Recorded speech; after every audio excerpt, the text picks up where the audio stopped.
Welcome to another episode of The Real Deal.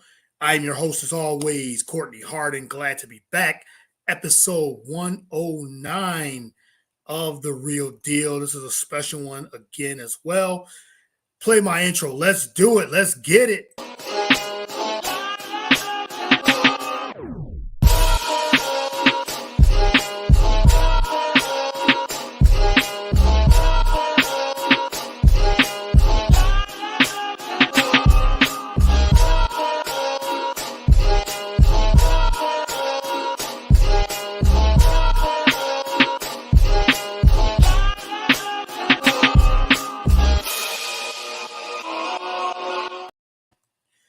All right, once again, welcome to episode 109 of The Real Deal.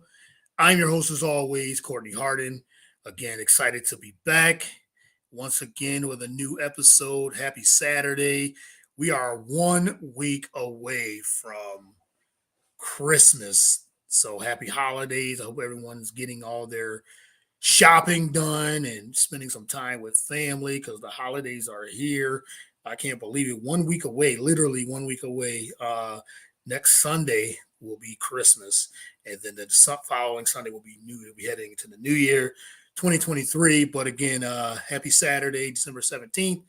We're live here on Facebook, live on Roku TV, BS3 TV. Download the BS3 TV app, Roku, on your Roku device. Just like I said, just type in BS3 TV on Roku, and then you can get all of our shows. We also have the website, bs3tv.com, bs3tvlive.com, bs3tv.live.com is the website. There you can get all of our shows. Shout out to the entire BS3 network as well. You get all of our shows there. BS3network.com. You can get all the content, all of our shows. I mean, we got a variety of shows.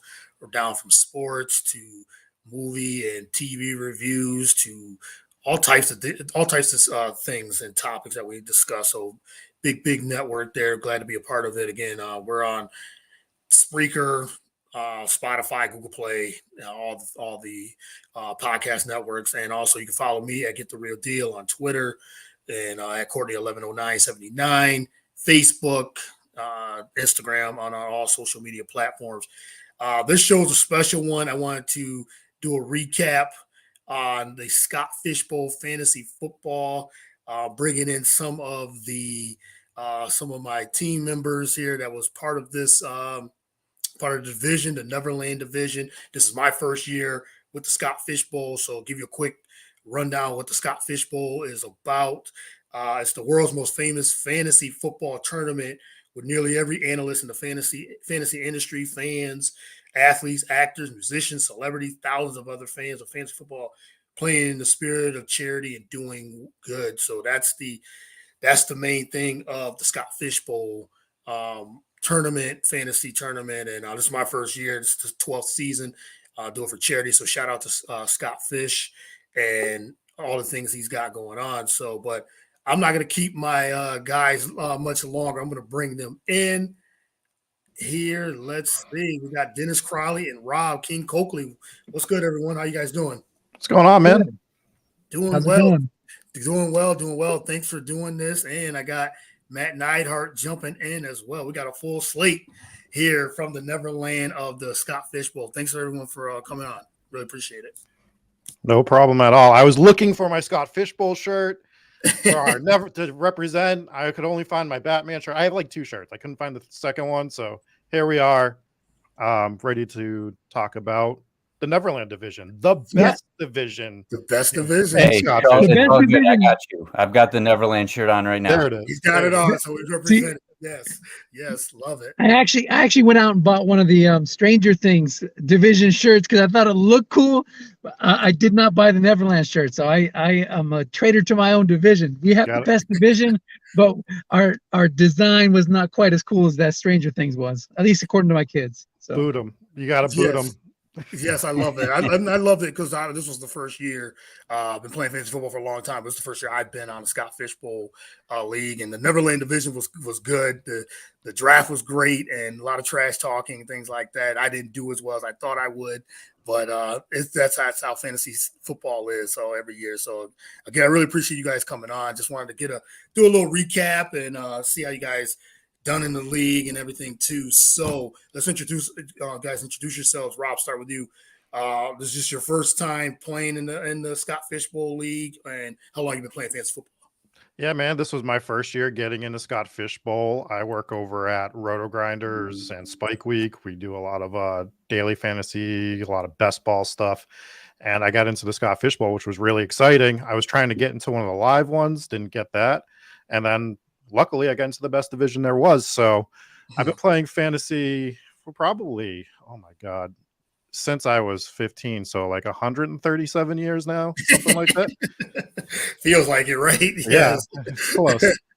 Yes, no doubt, no doubt. All right, Dennis, you're up next. How long you been playing fantasy football, and how long you been? Is this your first time in the Scott Fishbowl? I've been playing fantasy football since the 90s. I'm an old head. I was in Scott Fishbowl last year. I got in by winning one of those satellite leagues. I did not make the playoffs last year, so this is the first time I was able to get into the playoffs. But it's a lot of fun. You know, the whole thing for charity is what drives it. It's really made it explode throughout the industry. But I've really enjoyed myself this year. I don't think I have much of a chance. But then again, none of us really do have a great shot. You're talking about 1 out of 3,000 or something like that. Yeah. So just enjoying ourselves and having fun. Yeah, definitely. All right, Matt.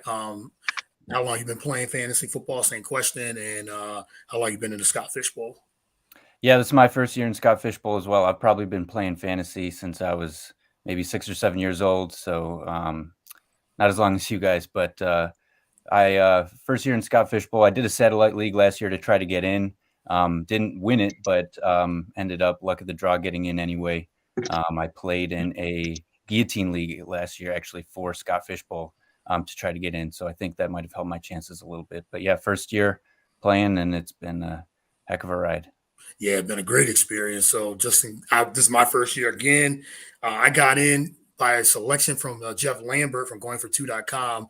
They had this contest. They were picking people, and they were, he reached out and said, "You won the contest, so you're in." I've been trying to get in for so many years, and then finally got in. And it's definitely different from anything I've ever played in fantasy football.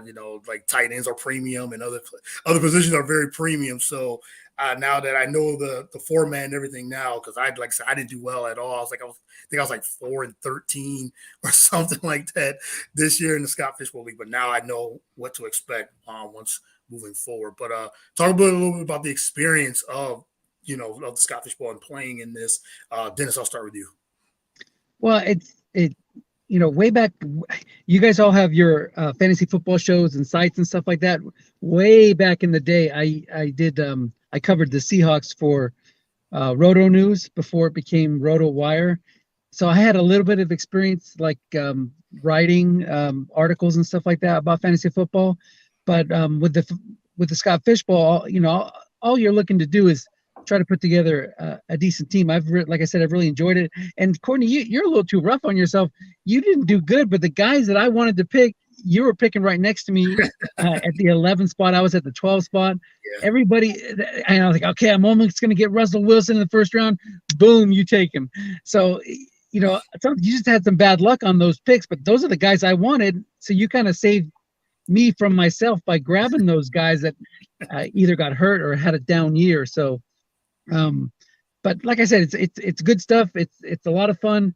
And I had a tough decision this week with Tom Brady, Deshaun Watson, and Geno Smith. Geno going up against the 49ers. I couldn't bench him. My Seahawks fandom just had me keep him in the lineup, and he didn't do as well as I had hoped, but at least he didn't, that one pick got called back. But I'm kind of alive, but we'll see what happens. Got to survive this week.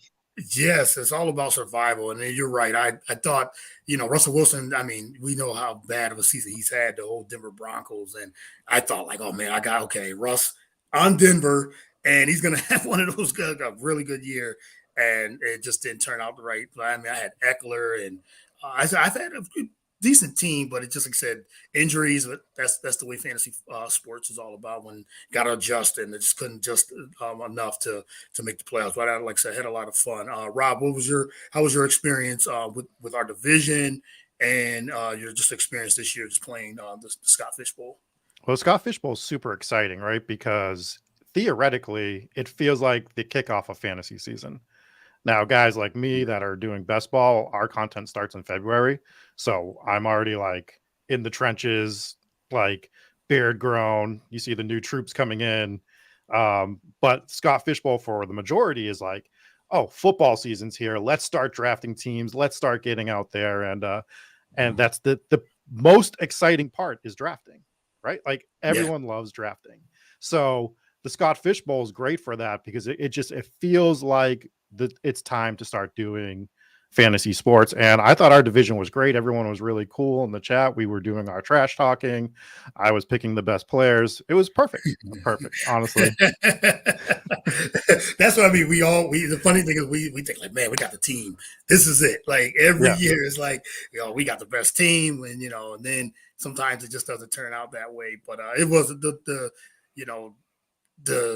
the draft itself, because it's such a long draft. That was good to do too. I really enjoyed that. But Matt, how was your experience in our division and drafting and in the Scott Fish Bowl League?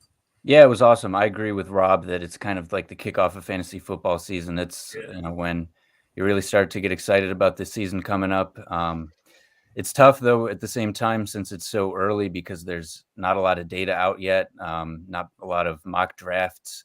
ADPs aren't really set yet. It's really a good time for rookies to kind of fall through the cracks because we're not really looking at them too much yet. I mean, for me, I had a great experience because it's just been a heck of a lot of fun. I mean, you guys have all been so much fun to interact with. We've had a great division. This is my first year doing it, but I feel like, our group chat that we've had going all season has been awesome. But, to start off, I think I had the 7th or 8th pick, and everyone was going quarterback ahead of me. So I kind of tried to buck the trend when it came to me. So I took Cooper Kupp, which worked out for a little bit. But, I started with Kupp and then Stafford, which obviously right now is not too helpful because that's kind of done for the season. But it's been a lot of fun. Drafting was a good time. Getting to know everybody's been a good time. I don't know if everybody's division is the same with camaraderie, but we've all kind of become friends over the last few months, and that's the awesome thing about fantasy football is it kind of just brings people together that otherwise would never have gotten to know each other. I think that's a really good point. I think that this league and just in general, the fantasy community, bringing people together, and you start to know a lot of different people and start following a lot of different people on social media and through this league. I think that's one of the real good reasons I thought that was a great time just for me to get into this league, is to meet more people in the fantasy community. Because you kind of when you're doing your own division or your own leagues, it's the same people, you're kind of repeating the same leagues. But now getting to know you guys now, it's like, man, maybe we should start our own league too. Having something like that outside of, Scott Fish Bowl, maybe just do something, with one of these other leagues, things like that too. So I think that was excellent. So any of you guys are still in the playoffs right now? I know, Dennis, you said you are. Anybody else still in the playoffs? Yep. Yeah, I got a top 100 team right now. Mm-hmm. So we're excited. We got massacred Monday night, though, boys. The Kyler injury wasn't great. The Ramondre injury wasn't great. But we're still going to win the whole thing. That's what I've decided. Confidence. Yes. And Matt, you said you still got your team still in the hunt too.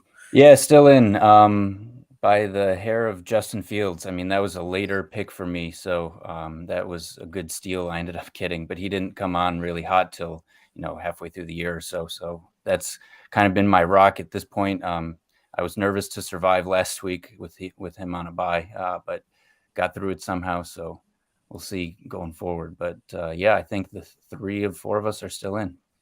I love that. I just wish I was in now. Talking with you guys now, I'm like, man, I wish I was in. But that's how it goes, and things like that. So, but one other question I want to ask you: what does the Scott Fishbowl League mean to you guys? And it's for charity, and it's great that what he's doing and the work that he's doing. But what does it mean to you guys, Dennis? I'll start with you. Well, yeah, I've mentioned it a little bit before. That's like one of the main drivers, how this thing really blew up.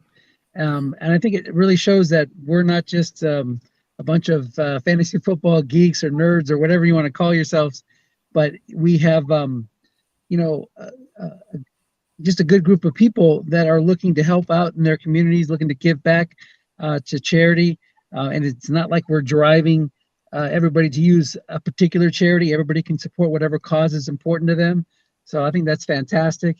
And how and that it's like what a great idea. How would you decide who is going to win a fantasy football league with thousands of people in it? This format has really come together. I think Scott's done a great job on figuring out something that everybody can play. Everybody has a chance. You can build the team the way you want to, and then at the end we'll crown a champion. But really, the real winners are those who are able to support the charities that are important to them. So, thanks to everybody, and I really appreciate you having us on and being able to talk about it. Yeah, I want to just definitely just get more awareness to it too, because some people don't even know about it. And there's like you said, there's thousands of people that are playing fantasy football, and there's all types of different leagues, and like that. But this is one of the I think this is one, if not the main league that brings a lot of different people together, and just for charity alone itself, I think that alone is the most important. So, but Rob, what does being in the Scott Fishbowl and being a participant in the Scott Fishbowl mean to you?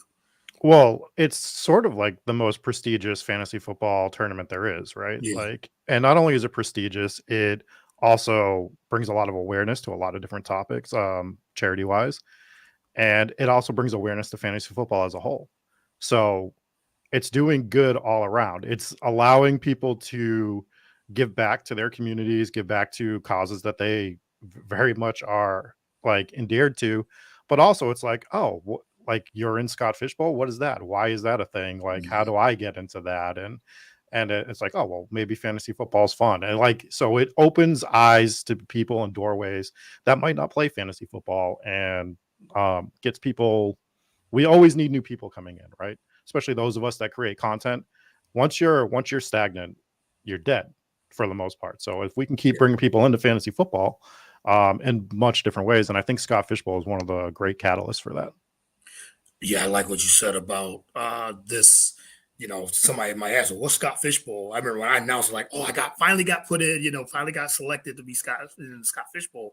So people are asking, what is that? Like, what type of league is that? What does it do? And I'm like, look, it's charity. It's like it's a big thing in the fans community, and it brings awareness, like I said, to charity work, to fantasy football community, and it brings people together. So it's a win-win either way. So that was very well said.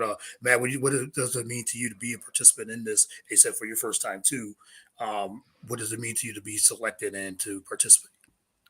Well, I think from a fantasy football perspective, I mean, it means a lot just because this is kind of like the holy grail of the fantasy football community. So it's kind of just an honor to be a part of it and kind of feel that you made it this far in fantasy football. But outside of that, and just the initial glow of being able to participate, I think it's really cool that, like how you guys mentioned, that it brings so many people together, and for so many different reasons. It brings people together for football, most importantly, because that's, the crux of it. But, then we can have side missions of having charitable events that people are, encouraging others to donate to.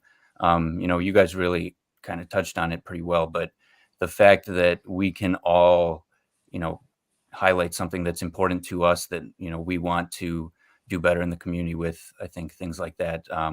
Everyone kind of has their own charity that's near and dear to their heart. So it's just a really great platform to be able to bring awareness to such charities or, great causes like that. So, football brings people together in so many different ways, and this fantasy football community is so great. So the Scott Fishbowl has just been for so many years, really good at doing what it does, but it just grows every single year. So now it's up to 3,000 people. And like how you guys said it, when you explain to someone, what is that? Someone might say, how can you be in a fantasy football league of 3,000 people? There aren't that many players in the league. So you have to like explain like, well, it's a bunch of 12 team divisions, and people just kind of get interested in that. And then, it kind of snowballs from there. And that's why it just kind of keeps growing and growing, but it's been awesome. Yeah. 3,000 people. Yeah. Go ahead. Unfortunately, I have to jump in a few minutes, but I wanted to ask you guys a question. When you got into Scott Fishbowl, did you approach the draft with like a specific type of strategy, knowing like what some of the rules were, and did you have to pivot? And is that going to change if you're playing next year? Like, what are you looking to do strategy wise? That was going to be my next question too. So yeah, but I'll go first on that. Yeah, I had to kind of, like you said, read the rules and adjust of how, because like I said, this is a different type of league. This is something totally different. And it's one of those, like I said, it's a very long league of drafting. So I think strategy wise, I was thinking the same, go running back, maybe heavy receiver. But then when quarterbacks was going off the board first, I was like, oh, okay, I got to switch this up a little bit. I guess I got to get a premier quarterback, and then I'll work my way around that. So, yeah, I think I'm going to go with, now that playing for this first year, I know what to expect. Like, you got to have two good premium quarterbacks just to survive and to be competitive in this league. So, yeah, I think my strategy will change a little bit now from this season. What about you, Matt? Yeah, so my strategy is to not have a strategy. So like I'll kind of go into a draft, especially if I don't have one of the first couple picks. I'll see what everybody else is doing. So like I knew this was going to be quarterback heavy, just with passing touchdowns being worth 6 instead of 4. So when I saw all the quarterbacks flying off the board immediately, rather than panic and just take the next available quarterback and just become circumstance just because I had such a late pick, I decided to pivot and take what I thought was the best player available that people might have been sleeping on, which, was at the time Cooper Kupp. I obviously should have taken Justin Jefferson if I was going to go receiver. But that was my thought process, was just to kind of grab value where I could based on what everyone else was doing. I thought my logic was all right. Without the injury, I think Kupp's probably still at least a decent play. But grabbing Stafford in the second round was obviously a huge miss for me. But I think with a lot of people, the tight end premium throws them off, where they think that tight ends need to go really early. If you look at the ADP, like Travis Kelce was going really early. Not that that's unwarranted or anything, but Mark Andrews, Kyle Pitts, all these guys are going way earlier than they would in like a redraft league. And I think that, rather than tight end premium, raising the value of tight ends so that it's greater than other positions, I think what it more so does is it just kind of gives tight ends slightly more value because it's just such a wasteland out there with the position. So I think that really throws a lot of people, and they go so tight end heavy that the rest of their team doesn't end up being as deep as they want. But interested to hear what you guys think on that. If you guys don't mind, I'm going to jump in because I got to get out of here. But for me, I probably had done 200 best ball drafts before we did Scott Fishbowl. So I was already like, I knew my pockets of the draft, what I was looking for. Obviously, some of these rules changed that, but I knew players that I was targeting. I knew I would get, I didn't think I got Garrett Wilson, but players of that ilk were going real late in drafts. So I knew I wanted to target some of those rookies. And anyone that watches any content that I do knows that I'm a wide receiver bro through and through. Like, I want wideouts. So my goal was to get 2 decent quarterbacks. Started with Kyler. I wanted Hurts. I think Hurts went right before. Really made me sad. And then I came back with McCaffrey, and I'm like, at this point, I don't care who my second running back is. I am just pounding wide receiver. And, my wide receivers are nasty. Like, and that's how I'm getting through, because my wide receiver room is just like, who you got? Nuts. Let me pull it up just so that I don't misspeak. But we hammered wide receiver for a while. I have Daddy Air is always good, right, guys? I have Stephon Diggs, Godwin, D Hop, AJ Brown, Christian Kirk, Cortland Sutton, MVS, like guys that I can just get absolute spike weeks from anytime. So My strategy was to start 2 quarterbacks, 2 running backs, a hell of a lot of wide receivers, and 1 or 2 tight ends because I have Hawkinson. So that was kind of the way I played this season, and I think it's something that I'll probably go back to next year. That's a state wide receiver core right there. Yeah. Yeah, love that. Dennis, and thanks, Rob. I know you guys said you got to go, so yeah, really appreciate you coming on the show and just recapping that. And before you go, let everyone know where they can follow you and your content as well. Sure. I'm at King Coakley on Twitter. I work for Spike Week, which is part of Roto Grinders. So you'll catch me hosting DFS stuff for Roto Grinders. You can definitely find me on Spike Week doing content for that. If you're into best ball or looking to get into best ball, that's definitely the place to go. Yeah, and no problem, Courtney. Anytime, man. Just hit me up and let me know. All right, no doubt. Thanks a lot, man. Really appreciate it. Later, guys. Hey, take care. My strategy, I did wind up taking Travis Kelce in the first round, and that was one of the reasons why I'm still in the playoffs. He's such a big separator from the other group. So looking for value is really what you're doing in any draft, but especially in Scott Fishbowl with that tight end premium. If you can get one of those top tight ends, if you can get, I don't know, Kelce just keeps doing it, 34, 33, whatever he is. He doesn't seem to be slowing down. And taking, in a 2 quarterback league, super flex, you need to take flyers on these backup quarterbacks or quarterbacks that are starting that you never know if they're going to pan out. My last pick, the very Mr. Irrelevant in the draft, was Geno Smith, and he's been like my top producer, my best points producer for the season. So take those guys, take the flyers on the quarterbacks that might still be starting or exceed expectations. So that's about what I would do, and that's where I think I've been able to find value. Yeah, I think that was and they said now looking at it from a whole, I think you said that the tight end premium, if you can get a premium tight end. I mean, I had got Goddard in the 6th round.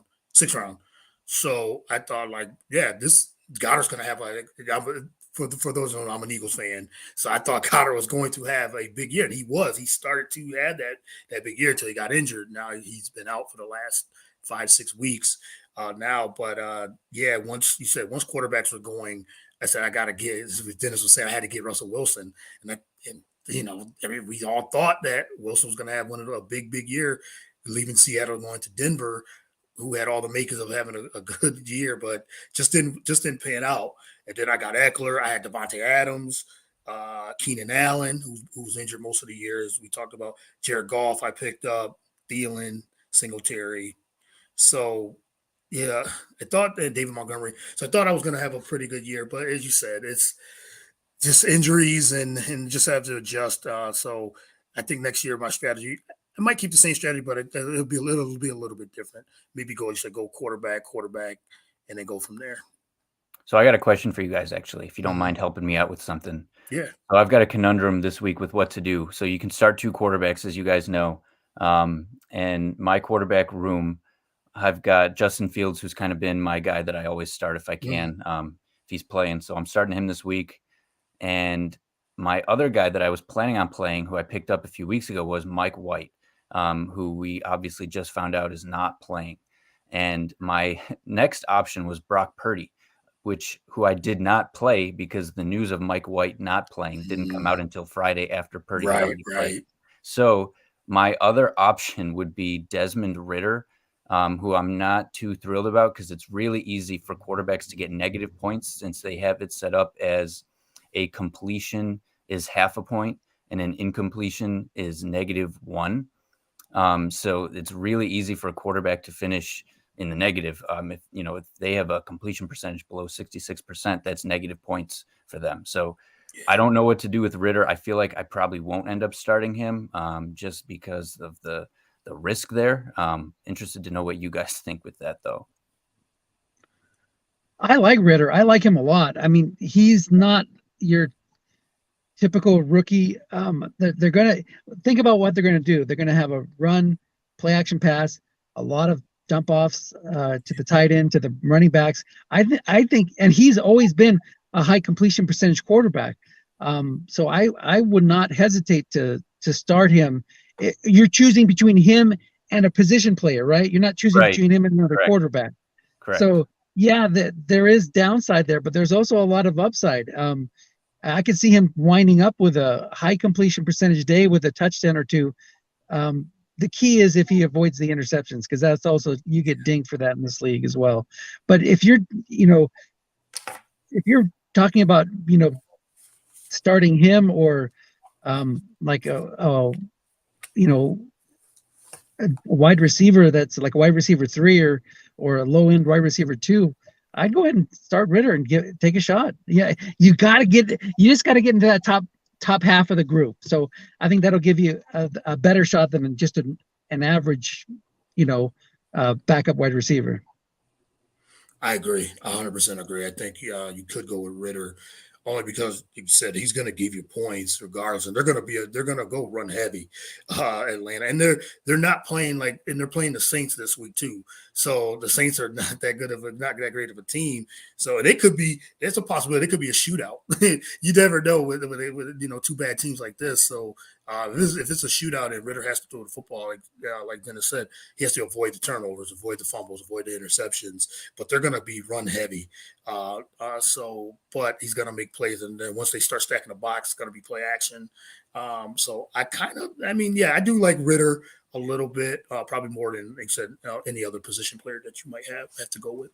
Yeah, I think that's kind of what I'm leaning toward right now. I was originally going to start Mike White, and I also had drafted Elijah Moore. So at a couple of days ago, that stack looked pretty good right now. Yeah. Scott Fishbowl. And I don't think I'm going to start Elijah Moore with Zach Wilson just because of how much he doesn't, even look to him. So I think right now it's looking like Ritter, because my other options would be, Richie James, Dario Gumbawale. So I really not trying to start any of those guys. I could always start a second kicker if I wanted to. But I think that Ritter's looking like the play right now. I have Dameon Pierce as well, who's out this week. So I'm down a usual running back. So I think that right now at this point anyway, it's looking like Ritter, but I guess I feel a little more confident listening to you guys. And it would kill you too if you benched him and he went off for 300 yards and 2 touchdowns. You're like, oh, I would have survived if I just would have started Ritter. And if Ritter would have had, if he would have had Kyle Pitts too at his disposal, that would have definitely been like, yes, I'm starting Ritter. But he doesn't have the weapons. But like I said, they're going to be run heavy.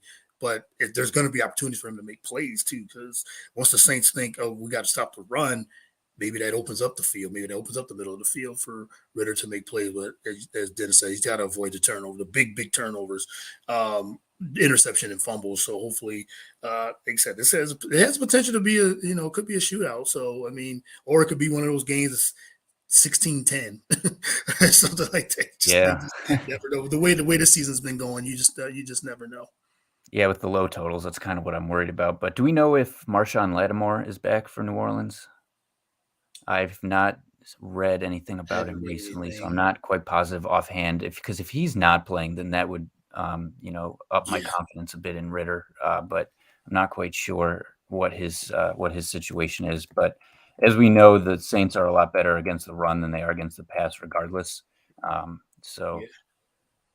Yeah, I haven't heard anything either, but check those early morning inactive lists and see what's going on. The other thing too is, remember, the coaches made that change from Mariota to Ritter. They're going to want him to look good. They're going to want him to, they're going to be very careful with him. They're going to try to make sure that he shines as their quarterback of the future. So hopefully it works out. And they're going to want to see what they have, Right. And you made that pick. You've been sitting on him for a while. So let's see what he's got. Let's see what he can do. Yeah, this is an opportunity for him to shine, as you said, and they're giving him an opportunity to. They made that change. They want to try to open up this offense because Mariota, as we know, he is a run first quarterback. So they want to see what Ritter has. So if he's going to be the quarterback for them for the future, this is the time for him to shine, as Dennis said. So I totally agree with that. So. But let's talk about next season. I know we're going to try to get, at least we talk a little bit of strategies and things like that. I hope we can try to come back together and do the same division. Does that do Scott Fishbowl allow that, like to have the same division? No, it'll be a different theme, and Mhm. probably half of us won't even get in. There's so many people that want to play. Yeah. So I mean, what we can do is if they let you pick your division like they did this year, we could all kind of communicate through that Twitter chat list and say, hey, we're all going in whatever the theme is for next year. We're all going in we're all going in the oranges division or whatever theme he comes up with, and then we can try to get at least 5 or 6 of us in the same division again. Okay. Yeah, that's what I'm looking at. 'Cause I would love to, be in the same division and we can kind of run it back a little bit, see how we do for the next year. But I'm looking forward to hopefully get in again and somehow get selected because, as you said, it's 3,000 people now, so I can only imagine how many more people are going to try, and different people are going to try to get in. So it's such a big and prestigious league, and I'm really excited to hopefully get back in and continue to keep playing. So let's hope and pray that we all get in it and maybe the same division. Yeah, and I think that that not all 12 of us are necessarily active in the chat, so we don't maybe Yeah, need to worry about having all 12 of us get another division. Like Dennis just said, maybe like 5 or 6 of us could end up, in the same one. So that would be cool if we could try for something like that. But I also wouldn't mind, because we've just kind of become such a tight group if we did some sort of like a redraft league next year after this, just to keep in touch or something like that. Just as a heck of it, not for any money or anything like that, just to kind of keep the band together. yeah, I I'm agree. in. I'm All in right, guys, too. I gotta jump out. Take care, guys. All right, Thanks again, thanks, Courtney. Dennis. Yeah, thanks you. Have a good one, man. All right. Well, I just had one more question. I was gonna ask, like you said you've been playing fantasy football for a while and everything too. Just let everyone know where they can follow you and all that, and what you expect now moving forward these next couple of weeks, headed into the in the playoffs in the Scott Fishbowl League. Yeah, Twitter, my handle's at Matt _ Neidhart, Neidhart. So, but next couple of weeks, it's just going to be really tough. I think the bye weeks really screwed everybody up with how late they had them this year, going into the final week of the fantasy regular season. But this week is a really tough one for Scott Fishbowl because this is where they kind of cut the field in half. So it's 1,000 of us of 3,000 left, and next week it's going to be 500. So this is a really make or break kind of week. This is when you kind of, we see whose rosters were really built well, who drafted with really good depth just because of all the injuries that we've had for the season. And, since this league, we haven't really mentioned it today, but this is a league that does not allow trading. So that's a really important factor here. You have to solely rely on your ability to draft and then grab guys off the waiver wire. And with such deep benches that we have too, every guy that pretty much has a pulse is on a roster. So you kind of have to look a few weeks into the future if you want to grab anybody that you think is going to have value. But right now, I think it's definitely a really interesting place. I'm a little nervous that this is kind of going to be my week, my big guys to get me points. Like I have Tyreek Hill, who I drafted in the 4th round. That was probably my best value pick just because he would probably have gone in the 1st, 2nd round had we known that he was going to do so well in Miami. But I live in Buffalo. We're getting a ton of snow right now. So tonight's gonna be a really interesting game with the Dolphins coming into Buffalo. So I don't know how the passing game is going to work with Tua, but it's I don't want to root for Tyreek to get points because I want the Bills to win, but I definitely need him to not just not lay a goose egg. But we'll see. Yeah, Buffalo. I'm at my mom's and mother-in-law's. So I'm originally from upstate New York too, in Elmira. So Okay. Yep. we've been here for the last couple of weeks until we go back to Philly tomorrow. But yeah, I know about that. We got some snow a couple of days ago. We didn't get as much as Buffalo, but we ended up getting I think like 6-7 inches. But nothing. And you guys got that 6 feet, like 2-3 weeks ago, and now getting more more on top of that. It's like wow, and then how it affects the game now, and which is interesting because usually they would try to move it to a different location like they did before, but it's because the game's tonight. It's Yeah. going to be tough to move that now. And yeah, so let's see what happens. And it's going to probably be run heavy for both Yeah. teams, and Yeah. couple plays here and there, throwing. It could be like that the Buffalo New England game from last year when New England ran the ball 40 plus times and they only threw it 5 times. So it could be Yep. something on both parts. So I'm looking forward to that. But before I let you go, what games are you looking forward to this week, just on the slate itself? Yeah, this week, I think there are a lot of interesting games on the slate. I'd say outside of today's games, I'm really looking forward to Cowboys Jaguars. I think that's going to be Hmm. a sneakier shootout than people think. People are kind of writing off the Jaguars already just because the Cowboys have such a great defense, especially with getting pressure to quarterbacks. But I feel like that could be higher scoring than people anticipate. And then the Jaguars immediately are going to have a quick turnaround. I think they play the Jets on Thursday night next week, so that's going to be interesting as well. But I'm definitely not so much looking forward to the Monday night game, the Rams Packers, just because that's going to be super cold and Yeah. not great offenses. I know Baker had some magic late in the game last week, but I don't know if that one's going to be as exciting. Yeah, as we can't think. expect that again. Not too often. No, definitely not.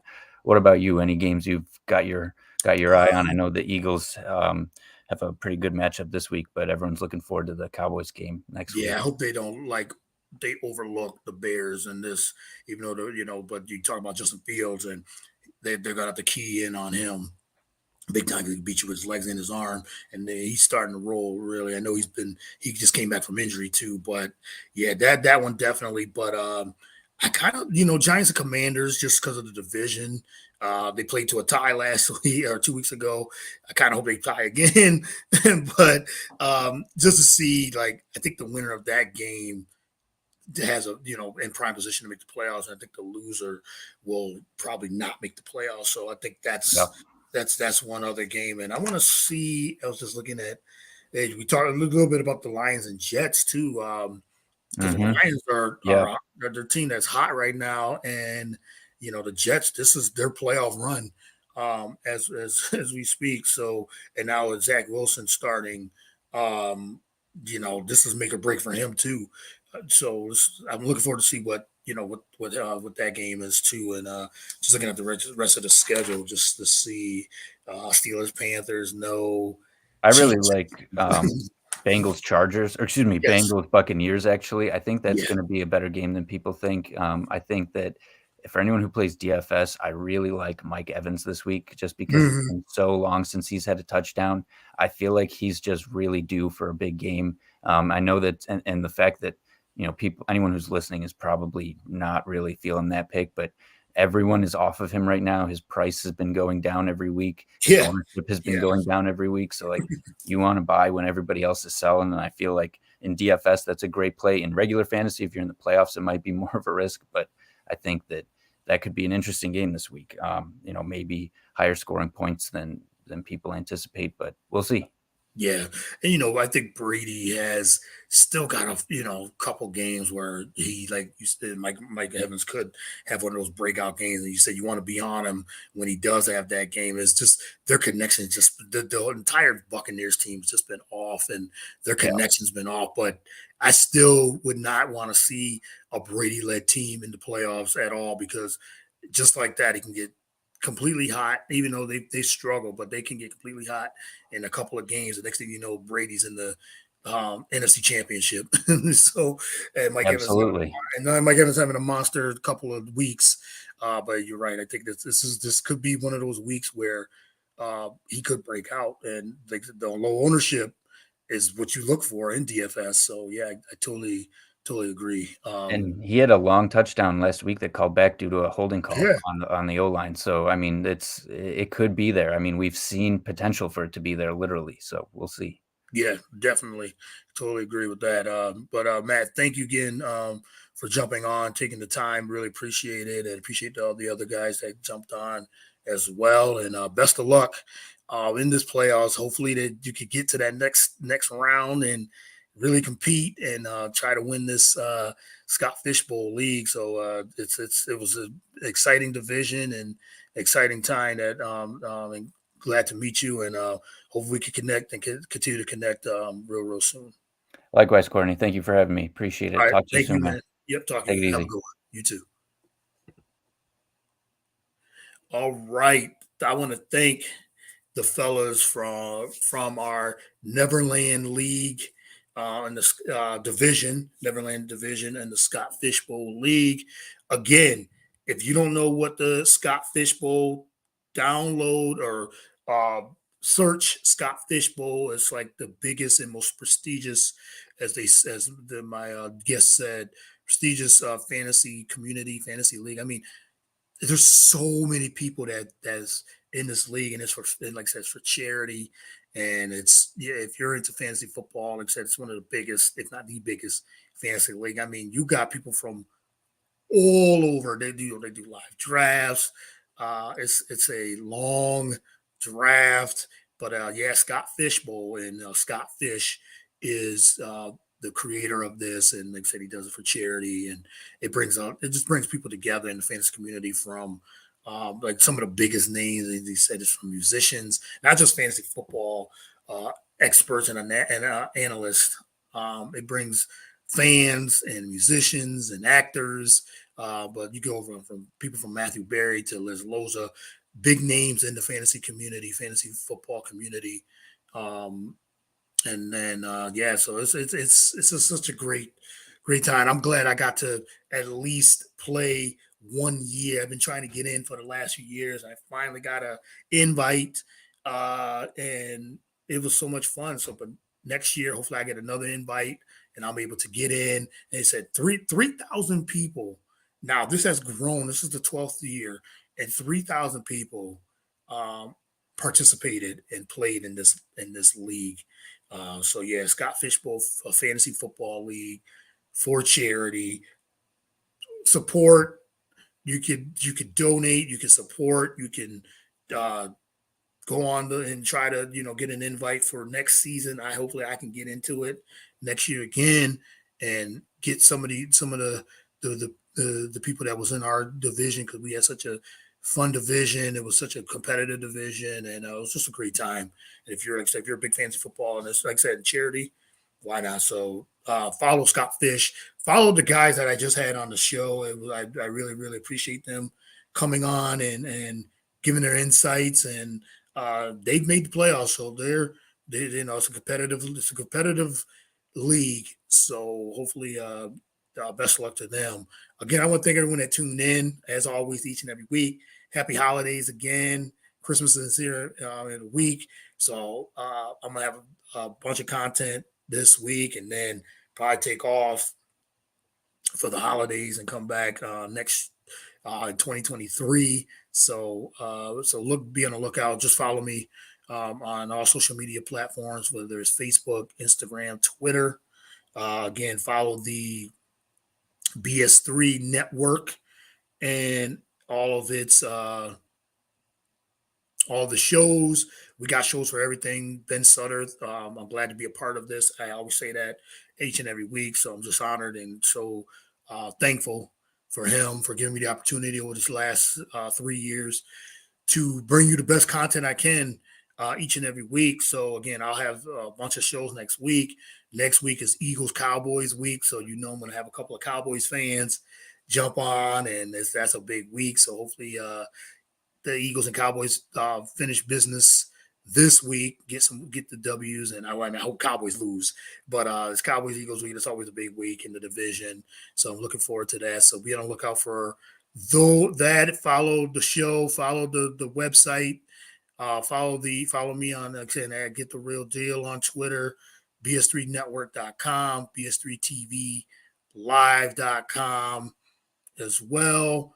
We're on Spotify, Google Play, Instagram, Facebook, Spreaker, everywhere. Just like I said, just search The Real Deal with Courtney Harden. You can get all the shows and all the content. If you want to be a guest as well, reach out. I'm always looking for guests, always looking for great guests. So again, thank you guys that tuned in. Thank you to all the all the ones, all my guests from the Neverland division and the Scott Fishbowl League.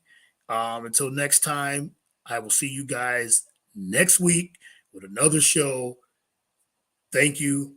Peace. Stay safe. Happy holidays. And God bless.